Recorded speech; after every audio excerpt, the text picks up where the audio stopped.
Hey, hallo, schön, dass du eingeschaltet hast. Herzlich willkommen zu einem neuen Video auf meinem Kanal. Mein Name ist Ina und in diesem Video zeige ich dir, wie du die Flaschentasche Pivo nähst. Das sind die Teile, die du dafür benötigst. Ich habe sie aus Canvas zugeschnitten und als erstes habe ich alle Kanten mit der Overlock versäubert. Als erstes nimmst du je ein kleines Schnittteil und legst es rechts auf rechts bündig an die obere Kante von dem großen Schnittteil und fixierst es mit ein paar Klammern. Danach nimmst du dir das große Schnittteil und legst es auf die linke Seite von dem Stoff, bündig an den Kanten, und anschließend zeichnest du mit einem Stift das Rechteck auf den Stoff.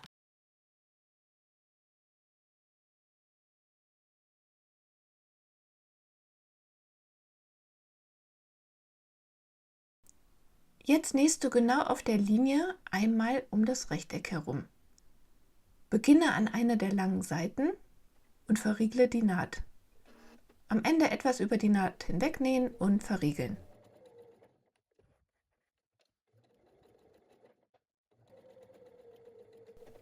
Das Rechteck wird jetzt in der Mitte aufgeschnitten, am Ende und am Anfang 1 cm diagonal in die Ecken schneiden.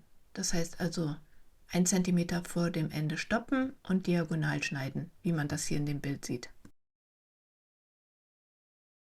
Und ganz genau bis in die Ecke schneiden, bis kurz vor die Naht, damit sich das gleich schön ausformen lässt zu einem rechten Winkel.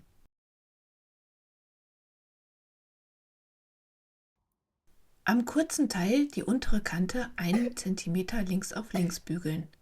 Anschließend die obere Kante 1 cm links auf links bügeln. Dann am großen Teil die obere Kante bügeln. Nun das kleine Teil durch das Rechteck schieben auf die andere Seite und die Kanten schön in Form bügeln und dann geht's weiter. Wenn man möchte, kann man nun entlang des Rechtecks einmal knappkantig absteppen.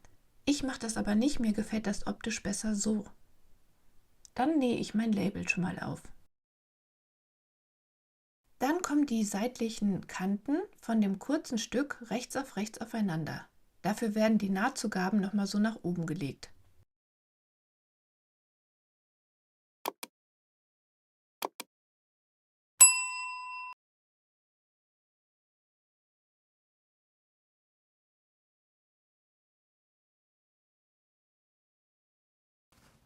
Die Teile werden nun an beiden Seiten aufeinander genäht.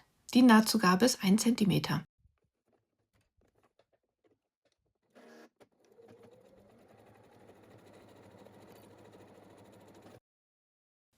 Nun nimmst du dir hier die untere Kante und legst die Nahtzugaben auseinander und klappst den umgebügelten Zentimeter wieder links auf links.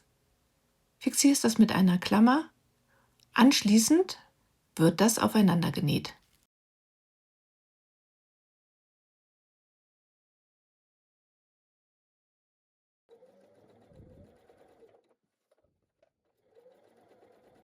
Dann legst du die großen Stoffteile aufeinander, die Seiten und den Boden, und fixierst das mit ein paar Klammern.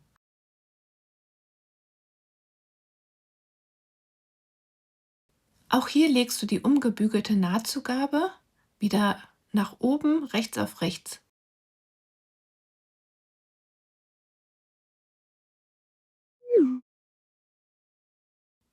Dann nähst du die Teile aufeinander, den Boden und die Seiten. Die Nahtzugabe ist 1 cm.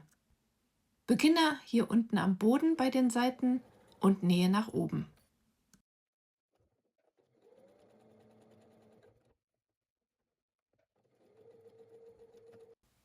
Jetzt werden die Nahtzugaben auseinander gebügelt, erst am Boden und dann an den Seiten. Und hier kann man direkt die seitlichen Bodennähte aufeinander klammern. Und dann oben noch ein bisschen die Nahtzugabe auseinander bügeln.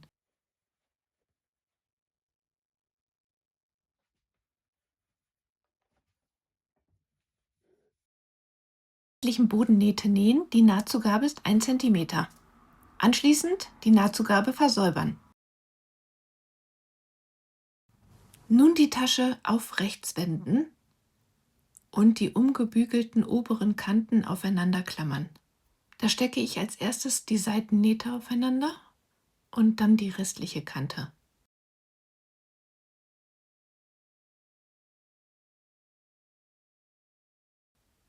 Dann wird das oben knappkantig abgesteppt.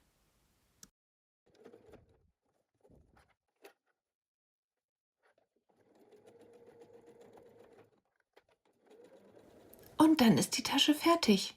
Es ist eine richtig schöne, nachhaltige Geschenkverpackung, die immer weiter verschenkt werden kann. Und das Nähen macht auch super viel Spaß. Ich hoffe, meine Idee für eine nachhaltige Geschenkverpackung gefällt dir. Und ich hoffe natürlich auch, dass dir das Video gefallen hat.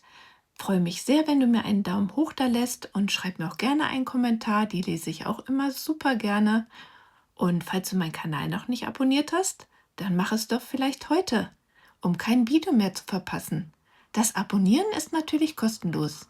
Hier hast du noch ein paar Bilder aus meinem Shop gesehen. Dort biete ich einige Schnittmuster an für Weihnachten, aber auch für alle anderen Gelegenheiten. Taschen, Portemonnaies, von klein bis groß. Klick doch mal rein, das würde mich sehr freuen. Vielen Dank fürs Zuschauen und bis dann.